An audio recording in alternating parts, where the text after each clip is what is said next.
तू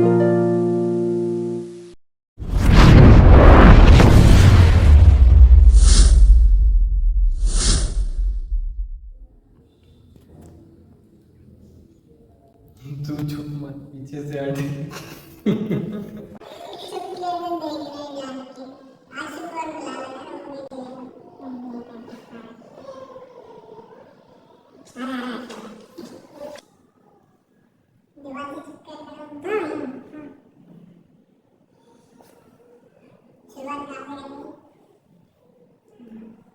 नाम से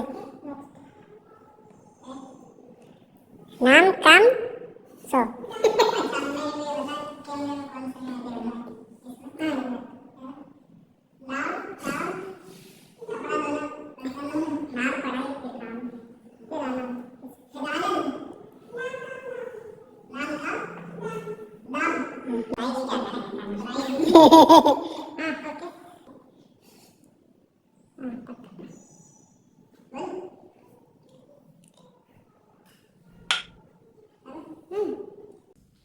हेलो एवरीवन, मैं आदर्श पलंदी, दमोह मध्य प्रदेश से। और मेरा एजुकेशन हुआ है bachelor of fine arts from Nagpur government college of art and design Nagpur से। And master of print making हुआ है सर जेजस कुरफाट मुंबई से। एंड आफ्टर दैट मैं आफ्टर लॉकडाउन मैं गवर्नमेंट का जो भारत भवन आर्ट म्यूज़ियम है, जिसमें ग्राफिक कम्युनिटी आर्ट स्टूडियो है, मैं उसमें कंटिन्यूसली 2 साल से प्रैक्टिस कर रहा हूँ। रिसेंटली मैं भी चंडीगढ़ ललित कला एकेडमी से रेसिडेंसी एंड करके आया हूँ। और उसके बाद फिर ये अननोन ग्रुप का शो है, जिसमें हम सब 31 आर्टिस्ट हैं ऑल ओवर 16 स्टेट्स से ऑफ इंडिया। तो इसमें वैरायटी ऑफ वर्क्स है, वैरायटी ऑफ कल्चर है, एंड कल्चर एक्सचेंज की बहुत सारे अपॉर्चुनिटीज़ हैं जो ये ग्रुप प्रोवाइड करता है। और हर साल कुछ ना कुछ नए फेसेस भी इसमें इन्वॉल्व होते हैं। सारे के सारे यंग हैं जो रिसेंटली कुछ सालों में पास आउट हुए हैं।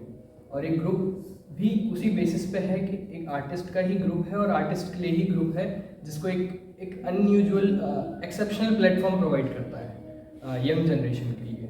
वो एक इस ग्रुप का एक बहुत इम्पॉर्टेंट पार्ट है। और इसका मेन पार्ट ये है कि ये ग्रुप शो ज़रूर है, लेकिन इसमें एक छोटा सा पार्ट जो होता है एक आर्टिस्ट का, उसका छोटा सा एक पोर्टफोलियो डिस्प्ले हो जाता है, ना कि 1 या 2 बॉक्स। एंड इसके साथ साथ हर एक आर्टिस्ट, हर एक पार्टिसिपेंट को प्रेजेंट होना सारे एग्जीबिशन के ड्यूरेशन में इम्पॉर्टेंट होता है, जिससे कि हम इजीली जिस जगह पे एग्जीबिशन कर रहे हैं उधर से कल्चर एक्सचेंज कर सकें, कम्युनिकेट कर सकें। और बहुत हम लोगों के बीच में भी जो आर्टिस्ट हैं, पार्टिसिपेंट्स हैं, उनके बीच में एक बहुत अच्छा बॉन्डिंग एंड कल्चर एक्सचेंज का अपॉर्चुनिटीज़ होता है। और ऑल ओवर इंडिया के अदर स्टेट्स के साथ कनेक्शन स्टैब्लिश होता है। ये सारे के सारे सोर्सेज हैं इस ग्रुप के जुड़ने से, इस ग्रुप में जुड़ने से, जो कि बेनिफिशियल हैं हर एक आर्टिस्ट और स्पेशली मेरे लिए। एंड आफ्टर दैट मैं वर्क के बारे में बात करना चाहूँगा। मैं जनरली वर्क करता हूँ एचिंग एंड ग्रेविंग में, जो कि एक टेक्निकल प्रोसेस है पेंटिंग का ही। इसमें मैं वर्क करता हूँ, जैसे कि आप देख रहे हैं ये एचिंग्स हैं, और इसमें मैंने एम्बॉस भी यूज़ किया हुआ है। इंटेग्लियो के साथ साथ एम्बॉस का इफेक्ट दिया हुआ है, जो कि थोड़ा सा एग्जिस्टेंस को डिनोट करता है।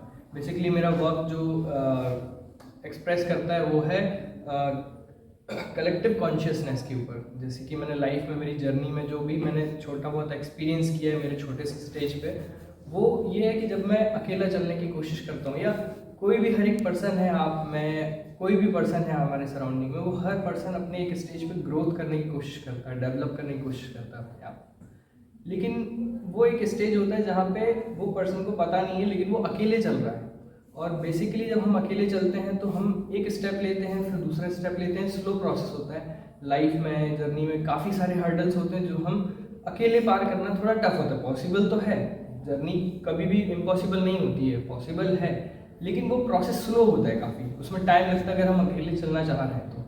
लेकिन जब हम सराउंडिंग को उसमें इन्वॉल्व करते हैं, जो कि हमारे सराउंडिंग में फ्रेंड्स है, फैमिली है, कलीग है, जो भी हैं, तो इवन अगर हम सिर्फ अपने बेनिफिट्स के लिए नहीं, हमारे सराउंडिंग में जितने भी हैं, अगर हम उनके बेनिफिट्स के लिए भी सोचें, अपनी एनर्जीज़ को उनमें भी डिस्ट्रीब्यूट करें, तो ऑटोमेटिकली जब भी एनर्जीज एक्सचेंज होती है तो हमको भी उसका बेनिफिट्स मिलता है। और जब हम अकेला चलते हैं, उससे ज़्यादा है कि अगर हम ग्रुप में चलें तो उनकी एनर्जीज इन्वॉल्व होती हैं हमारे साथ। और जैसे हमारा एक्सपीरियंस है कि हम एक कदम चल रहे हैं, जब साथ में मिलके कलेक्टिवली चलने की कोशिश करते हैं तो जो हर्डल्स हैं वो और इजी हो जाते हैं, हमारे लिए ना के बराबर हो जाते हैं, और हमारा स्टेप 1 से 10 हो जाता है, उसकी ग्रोथ बढ़ जाती है। इवन नॉट सिर्फ मेरी ही नहीं, मेरे सराउंडिंग में जितने भी मैंने इन्वॉल्व किए, क्योंकि ऑब्वियसली मैं जब कर रहा हूँ तो सिर्फ मैं अपने बेनिफिट्स के लिए नहीं, मैं अपने सराउंडिंग के भी बारे में वो बहुत ज़्यादा इंपॉर्टेंस देता हूँ उस चीज़ के लिए। क्योंकि जब मैं अपने सराउंडिंग को पॉजिटिव नहीं बना सकता तो उसमें मैं ना डेवलप कर पाऊँगा, ना मेरा सराउंडिंग डेवलप कर पाएगा। ये मेन पॉइंट है। इवन ये है मेरा एक छोटा सा पार्ट जिसमें मैं एक्सपीरियंस कर रहा हूँ, लेकिन अगर मैं इसको ग्लोबली सोचूँ, जो कि मैं कंट्री के लेवल पे, वर्ल्ड के लेवल पे सोचूँ, जैसे कि कोई डेवलपिंग कंट्री है, वो डेवलपिंग क्यों कहलाती है?